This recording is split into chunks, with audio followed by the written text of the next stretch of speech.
Dios los bendiga a todos y a todas.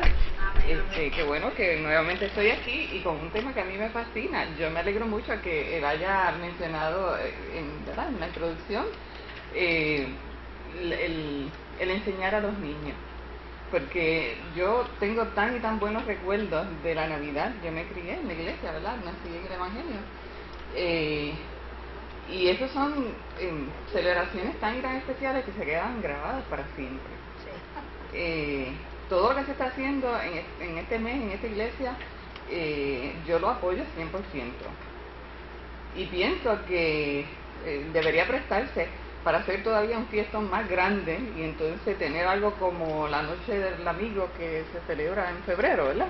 Algo por ahí. El asopado del 31. Bueno, porque este es el mejor pretexto para invitar a familiares, a gente que tiene niños, que bajo ninguna otra circunstancia vendrían a la iglesia, pero en una época así, pues se anuncian actividades especiales y especialmente para los niños, ¿verdad?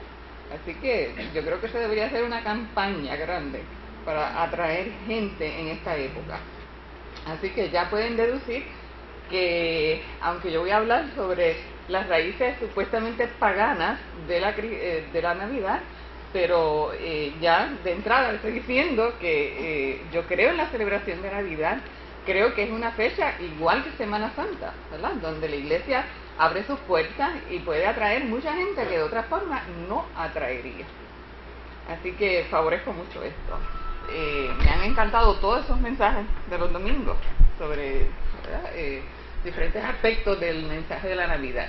Así que esto nació, este tema nació como una preocupación de un muchacho que me entrega, ¿verdad? Un escrito de una pastora que ha escrito sobre este tema, oponiéndose a la celebración de la Navidad. Y esto ha traído división entre familias, ¿no? Porque si se hacían reuniones familiares, de repente alguien está diciendo no, porque ya yo no puedo celebrar más esto, así que se rompió la unidad familiar.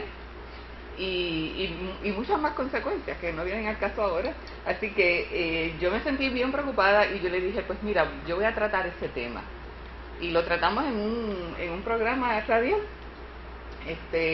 y tuvo una tremenda recepción, porque hay mucha preocupación. A veces los hermanos no dejan de celebrar, pero eso no quiere decir que tampoco no dejen de preocuparse, ¿verdad? Porque han oído aquí y allá de que estas costumbres, de que estas tradiciones pues tienen sus raíces paganas y que eso no agrada a Dios. Y les voy a mencionar, aunque yo lo tengo al final, pero como ya son las 1:15, yo tengo como 10 puntitos aquí y ese no quiero que se me quede.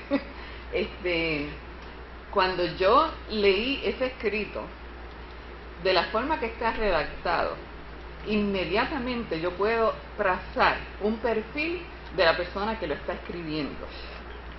Y prácticamente es como un hilo en común que reclaman tener revelación especial. Y hermano, yo les menciono esto, eso no quiere decir que yo esté condenando a la persona que está escribiendo de esta forma. Al contrario, me siento que me compadezco, ¿verdad? Porque tienen confusión.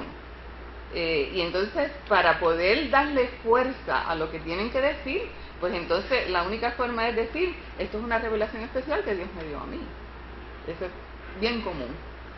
Y entonces, no solamente lo arguyen de esa forma, de que es una revelación especial, sino que casi siempre siembran mucha condenación.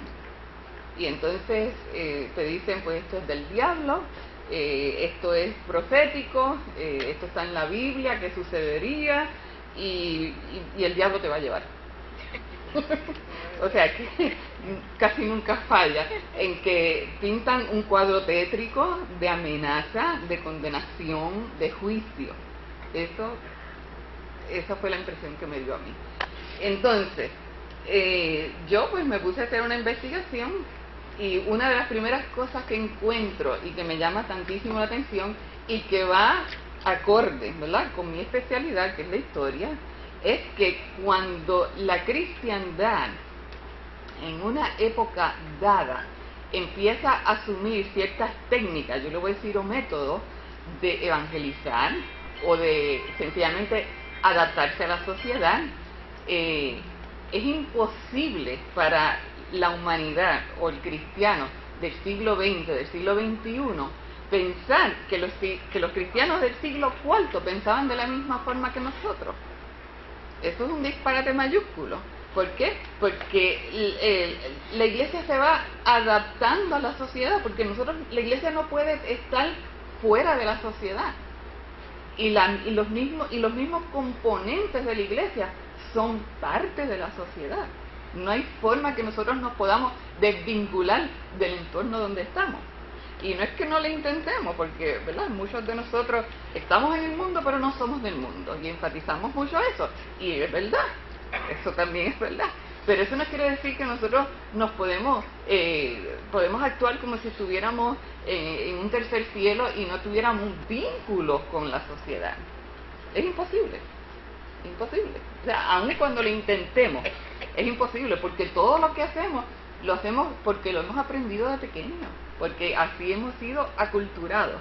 Así que pensar que la iglesia del siglo IV tiene la misma mentalidad que la del siglo XX o la del siglo XXI es un error craso. Ellos pensaban de una forma y nosotros pensamos de otra.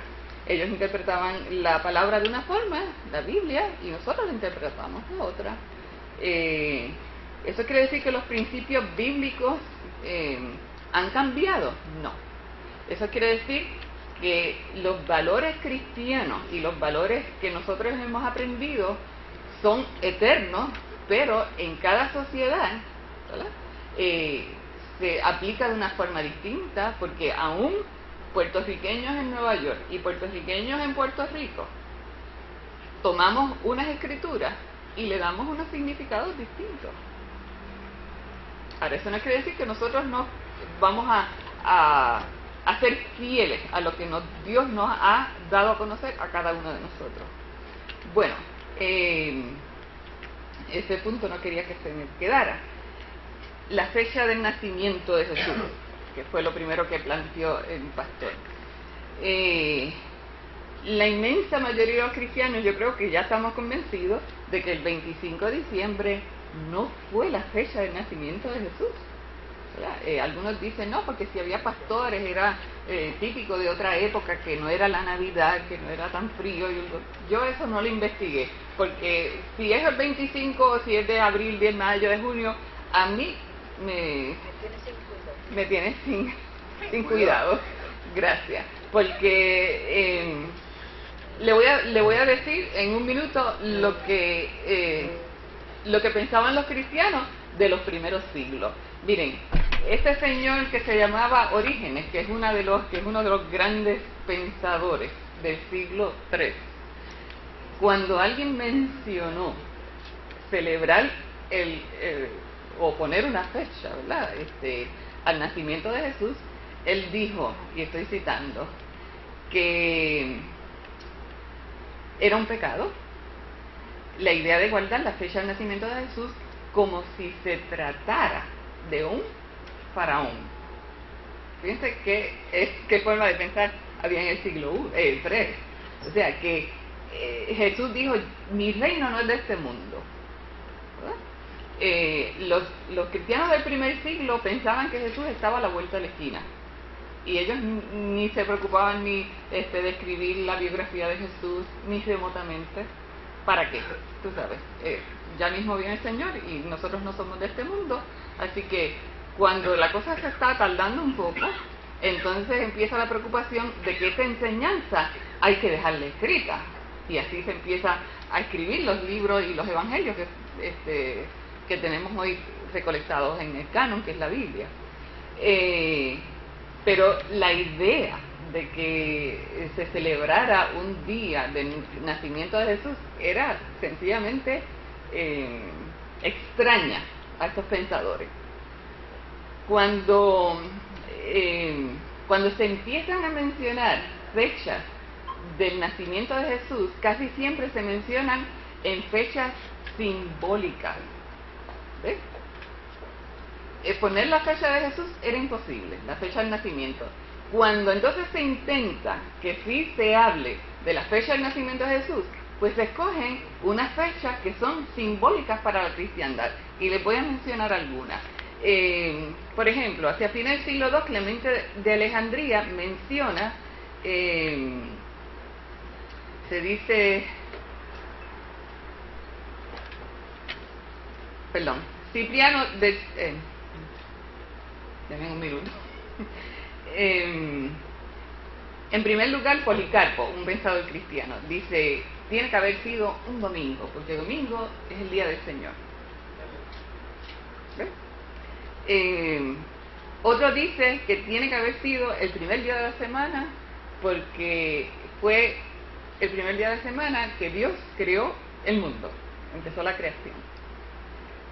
Así por el estilo, también se usan simbolismos para asignarle títulos a Jesús, aparte de los que están, que nosotros conocemos, ¿verdad? Que hay hasta en el Viejo Testamento como en el Nuevo Testamento, pero estos son títulos que surgen de una sociedad nueva, con prácticas nuevas, con formas de pensar nuevas, y se menciona el Cipriano del siglo III invoca a Cristo como el sol verdadero. O sea, que si hay una sociedad en ese momento que está adorando al Dios del sol, a una divinidad, entonces él escribe, espérate, el sol verdadero es Cristo. ¿Ves? Así que no es extraño a esas sociedades empezar a utilizar o días o títulos simbólicos de ese momento. En la actualidad, después que nace en las décadas finales del siglo XX, nace una teología en América Latina que se llama Teología de la Liberación. Yo sé que algunos de ustedes saben lo que se trata. Y entonces de ahí, ¿qué nace como para referirse a Jesús? Que Jesús es un revolucionario. Es un título nuevo que nace a fines del siglo XX. Jesús es un revolucionario. ¿Por qué? Porque está respondiendo a una forma de pensar donde se dice, no, pues la cristiandad tiene que empezar a estremecer, ¿verdad?, las instituciones injustas que hay en su medio. La iglesia, la cristiandad, debe involucrarse en asuntos sociales y políticos. ¿Por qué? Porque hay mucha injusticia en las raíces de nuestras instituciones. Y entonces, ¿cómo presentan a Jesús? Jesús es el revolucionario. Así que son títulos que nacen. En esa época también, en el siglo IV, se habla de Jesús como el nuestro nuevo sol. Y eso no es que alguien se lo esté inventando, estos son escritos de la época, o sea, hay evidencia para esto. El nacimiento de Jesús, entonces, después de esa introducción de que sí, es una sociedad que escoge fechas y nombres o títulos simbólicos, que responden ¿a qué? Pues a las creencias. El nacimiento de Jesús, cuando finalmente se decreta, se menciona por primera vez en documentos de la iglesia, y aquí debo hacer un paréntesis, que los evangélicos, porque casi siempre estas ideas de donde salen es de las filas evangélicas, ustedes no la van a ver dentro de las filas católicas. ¿Por qué? Porque detrás de todo esto lo que hay es una crítica al catolicismo. Porque ¿qué es lo primero que se dice? No, porque es que los obispos de la época escogieron esta fecha para adaptarse a la sociedad, como que nosotros somos puritanos, nosotros tenemos unos principios que no se comprometen con los valores de este mundo, pero la Iglesia Católica sí lo hizo. Lo que hay es una crítica muy velada. Así que ustedes no van a ver que dentro de la Iglesia Católica se van a plantear estas cosas de raíces paganas del cristianismo. Eso es más bien en las filas evangélicas. Una clase que yo estaba dando una vez, no sé si esto yo lo mencioné aquí, pero de hecho aquí tengo un estudiante que no sé si estaba presente en aquel momento, pero estábamos hablando, uno de los temas que gustan muchísimo a los estudiantes cuando cogen historia de la iglesia